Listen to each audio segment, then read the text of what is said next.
with your girl Adiola. Big kudos to everyone that protested last week in Nigeria. National budget is missing. Mr. President is missing. All Nigeria is missing.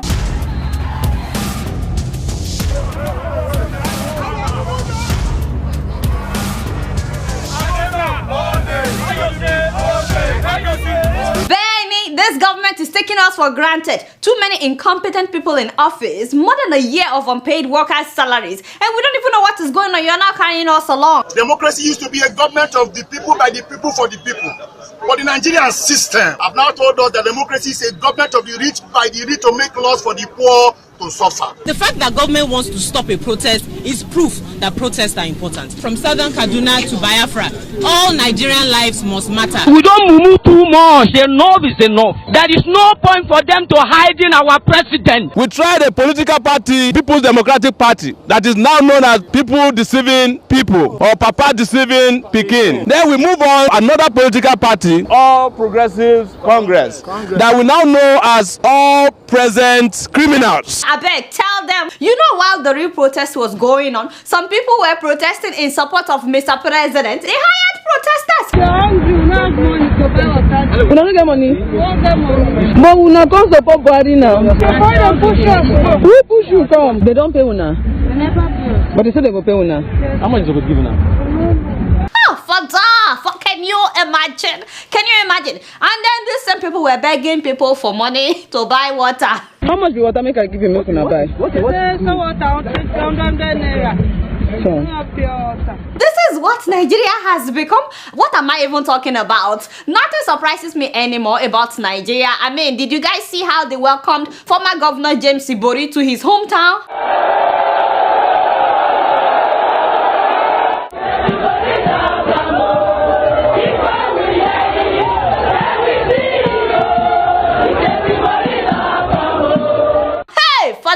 This is a man that served 6 years in UK prison for allegedly stealing $250 million. Sometimes I try to imagine what that kind of money would look like. 250 million. Hey, father, $250 million. Money that he was supposed to use to develop his state, Delta State. These same people were the ones giving him a heroic welcome. God that gave Jesus also gave James Onanefe Ibori. Now you know why Nigeria is the way it is. Meanwhile, our president is missing, as in, yes, Mr. Oga Buhari. Not like missing. He's in London, you know, but he's missing in action, MIA. They told us that he was going for a 10-day vacation and medical checkup. Now checkup has become emergency surgery. We don't know exactly what his sickness is. He wrote lawmakers recently that he's extending his vacation. Now we are hearing that the president may be spending 4 months abroad. 4 months. Please stop sending me this. This is not real CNN. Buhari is not dead. It's becoming ridiculous. All these people that are now creating fake news sites. You know, they now have UK Mirror, the Nigerian version. It's just too much. Stop sending me this story. It's not true. So I don't think that he's dead. The only thing that I don't understand is why Mr. President cannot do a live video to tell us how you're doing. Forget about Skype. Facebook has made everything easy now. Meanwhile, the government keeps telling us that Buhari is well, hale, and hearty. Hey, we be Momo? Eh? Do we look like Momo to you, Mr. Lai? No, baby, no, don't lie. Shut up.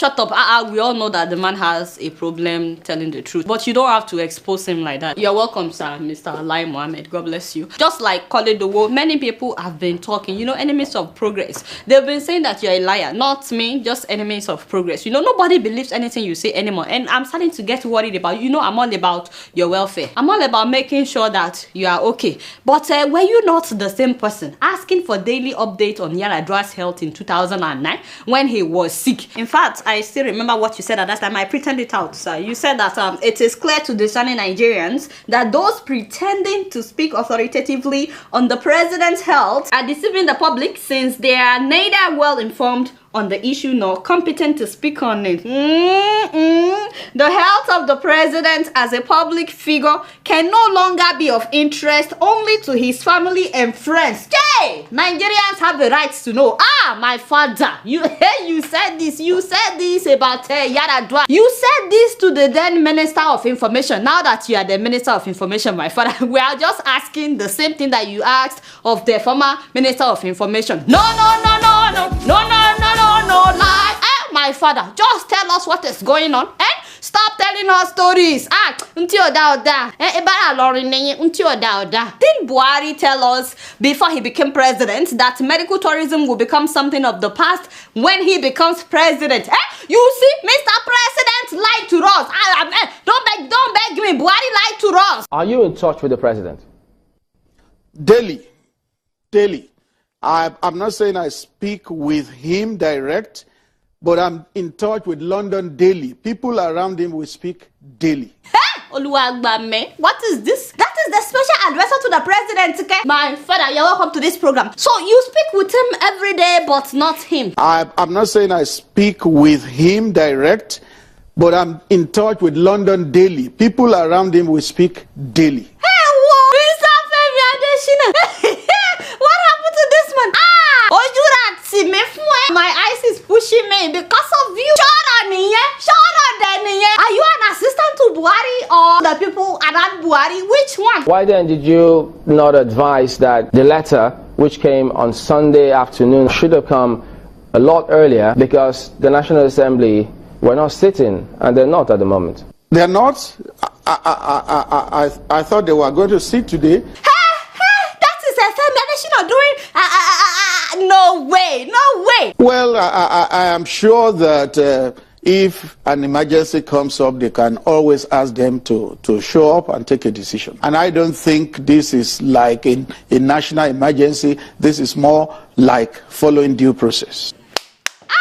The man is contradicting himself. Why? This is how people feel JAMB and WAEC. Simple question. Actually, I cannot blame Mr. Adesina. Stop laughing. I can't blame Mr. Femedish. Hopefully he's watching. Don't mind calling the world. He's very troublesome. I honestly don't envy this man's job. I mean, his job is very difficult. But you know, my yoga, why not call me? Hello, Adiola. What do I tell people? Buhari is not coming back anytime soon. No, I don't know what is going on. No, what do I tell people? And I will say, my father, you know, do it. That is how you ask somebody. Bella. You see how you were honest with me and you told me the truth? Just tell Nigerians the truth. People will appreciate if you just tell them the truth. You know, don't try to cover up anything. And you can always say no comment. Instead, you were stammering on air, Mr. Adesina, like somebody that is lying. I'm not saying that you lied, but that is what your body language looks like. You know, I've met you several times. This is not you, Mr. Adesina. This right here is not you. I know that you're supposed to make the president look good, but in a responsible and accountable way. Don't forget that this job is temporary, fa. It is temporary. Your integrity is being questioned every day by millions of Nigerians, and it shouldn't be so. What happens when you're no longer a presidential aide? Would people still be able to trust you? You know, I'm just worried about not just your time in office, but what happens after you're no longer a presidential aide. The cocoa of the matter is the medical condition of a president. The status of his health should be made public, especially when he's using taxpayers' money for treatment abroad. You know, that is even more expensive than if he's getting treatment in Nigeria. He's a public official. He's not a private citizen. He's responsible and accountable to the people who put him in power. And especially if he can no longer do the job, he needs to let people know that. And speaking of public, let's go back to the protest. Why did Two-Face, Baba, why did he cancel leading the protest? My brother, seriously, you did not know that the government would not be happy about you protesting before you announced to everybody that you would lead a protest? We actually thought that for real, you are now an activist. You know, you fooled everybody. You fooled us all. You know, I was rooting for you that, thank God for people like Two-Face or Baba. But you know, that aside, I'm really concerned that freedom of expression is now under attack in Nigeria under Buhari's administration. I heard that Two-Face was threatened by people in government. I don't know how true that is, but forget about whether they paid him to lead the protest or not. I'm really concerned that this new administration is shutting people down, including the press. Last month, police raided the office of Premium Times and they arrested the publisher as well as a journalist, detaining them briefly. And in the same month, they arrested the Nation's reporter in Uyo and they flew him to Abuja because of a Facebook post. I was like, Facebook post, so people can no longer write stuff on Facebook. Still in the same month of January, they arrested the publisher of Biafra Times and 9 others. And last September, the publisher of Abia Facts newspaper was arrested in Uyo. And in January of last year, one professor was arrested for criticizing Buhari on Facebook. On Facebook! Isn't this what they call dictatorship? Forget about whether you like me or not. Hopefully somebody in the presidency is watching this show, because very soon these people will come to the UN General Assembly. They will want to look good. Show Nigeria news is everywhere. You think people don't know what is going on?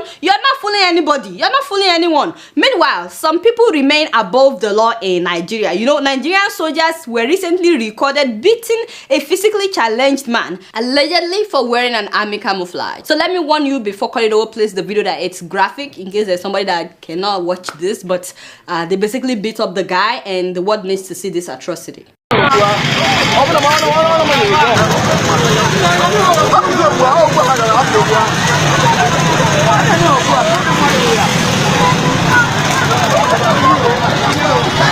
Can you imagine that? I honestly don't know where to start. I was so outraged, and I'm still outraged that this happened in my country. This is a physically challenged man. Maybe someone gave him an outfit and he was so happy to put it on. Whatever, I don't even care whether he was wearing a camouflage or not. There is nothing that warrants this kind of treatment, especially for a physically challenged man. And you know the sad thing? I've seen some Nigerians blaming the guy for wearing the camouflage, and I was like, I wish I know what to say to you. You think that if that was a minister's son that they would treat him like that? Governor Fayose wore the same thing not long ago and nobody did anything. If you don't want people to wear camouflage in Nigeria, why not fine them? Just tell people that you will pay 10,000 naira if you are caught wearing camouflage. Even animals are not treated like this. You are treating people like animals. But again, when you think about how Nigerian soldiers are trained, I mean, you wouldn't be surprised that some of them act like this. Although I'm very happy that those soldiers were arrested, they were demoted, and they've been tried and sentenced to 21 days with hard labor. Also, the handicapped man was brought in. They gave him clothes, they gave him money. Honestly, I think we should just thank God for social media, because something like this would happen in the past and nothing would be done about it. So thank God for social media. Nigerian soldiers are beginning to respect human rights, and that's amazing. Hopefully more people would report such incidents if we ever see it happening. You know, there should be a law that any Nigerian soldier caught doing something like this would lose his job and serve jail time. If we have a law like that, soldiers will stop harassing civilians in Nigeria. Also, if you notice in the video, no one standing there came to the guy's rescue, and that's because the soldiers will beat them up as well. We need a total reformation in Nigeria. We need to redefine what is acceptable. In so many countries, it's not a big deal if you're wearing camouflage, but this is what happens to you if you wear that in Nigeria. Anyway, you guys not know much. Guess what? I'm just keeping it real.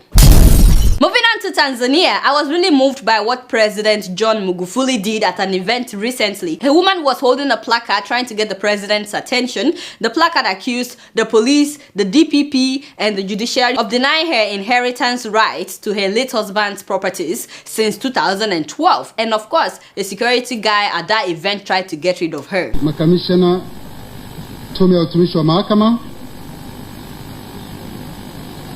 Ya tano itakuwa vyombo vya ulinzi. But you know what got my attention was the fact that the president himself called her and gave her an audience. Right there in front of everybody, he allowed her to speak. Huyo mama ameruhusiwa na Mheshimiwa Rais, tunaomba achiwe. Aliyekuwa ameshika bango miongoni mwa maandishi aliyokuwepo. Juzi tarehe 16 nimeenda bungeni nikapewa barua na Attorney General. I mean, that's wonderful. I wish I can see something like that in Nigeria. I mean, some people are not even presidents and you cannot even get close to them. You can't even say a lembe, you know, just because they are, I don't know, senators or whatever. You know, this lady is Kenyan, by the way. She's not even Tanzanian. She was married to a Tanzanian man, and when he died, she claimed that despite having all the required documents to be given what she inherited, the relatives of her late husband colluded with state officials and police to deny her ownership of her husband's properties. She also said that she has received death threats, all because of this issue. Anyway, the president directed the Inspector General of Police right there in the audience and the Director of Public Prosecution to look into her claims, and he even asked the police to ensure her special protection as she seeks justice. He made sure that she had the police escort from that event, you know. He also directed the principal judge to look into her case and instructed him to get her contact so that the two of them can be communicating directly. I mean, how wonderful. Kudos to this president. You know, there are some presidents in Africa that you can never get close to them. However, as much as I admire this president for how he treated that woman, and honestly I appreciate how he did that, as much as I appreciate his initiatives and how he treated this woman,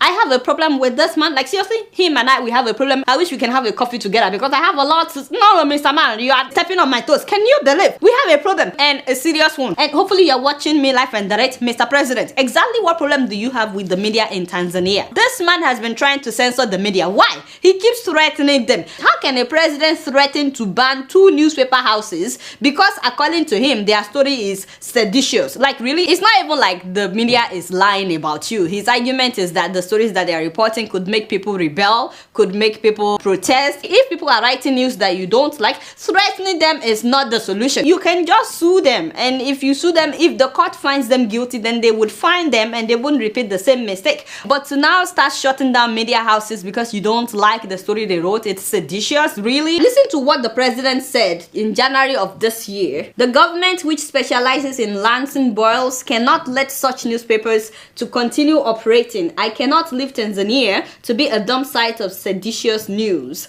This will not be allowed under my rule. Never. Okay, so first of all, Mr. President, under your rule? Are you serious? What do you mean under your... You are starting to sound like another ruler that we know. Yes, Mugabe, you are very smart. You are starting to sound like Mugabe. I mean, you are not a ruler, you are an elected president. Therefore, you should act like a leader. A leader is different from a ruler. I'm really worried because in November of last year, Tanzania passed a new law. They call it a Media Services Act. And many activists have been saying that this law threatens press freedom as well as freedom of expression in Tanzania. So, Mr. President, the whole world is talking about all the good things that you've done. I mean, don't you like that? I did a whole video on how you're like the best president in Africa and all that. But if you decide to go through this route, don't forget that the whole world is watching. And of course, I'm watching you as well on Plasma TV. I have my eyes on you. You guys, I don't know much. Guess what? I'm just keeping it real. So before I sign out, I cannot believe this is my 249th episode. What?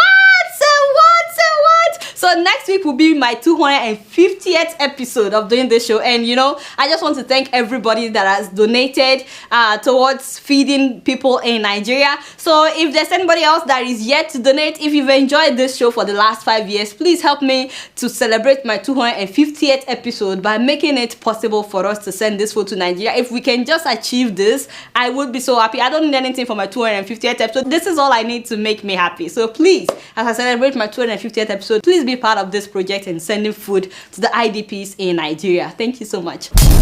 Growing up in Kenya, my sister and I were very close. But like any sisters, we fought a lot. She always got new clothes and I always got hand-me-downs. Now she's putting her children through school in Kenya. We still fight sometimes, especially when I send money for the kids. I tell her, buy some clothes for the younger one, and we both laugh. With nearly 500,000 locations, our app and online, this is moving money for better. Alright y'all, it's been real and I'm keeping it real right up in here. Don't forget to follow me on Facebook, Twitter and Instagram. Until next week, I'm gonna see y'all later. Peace out.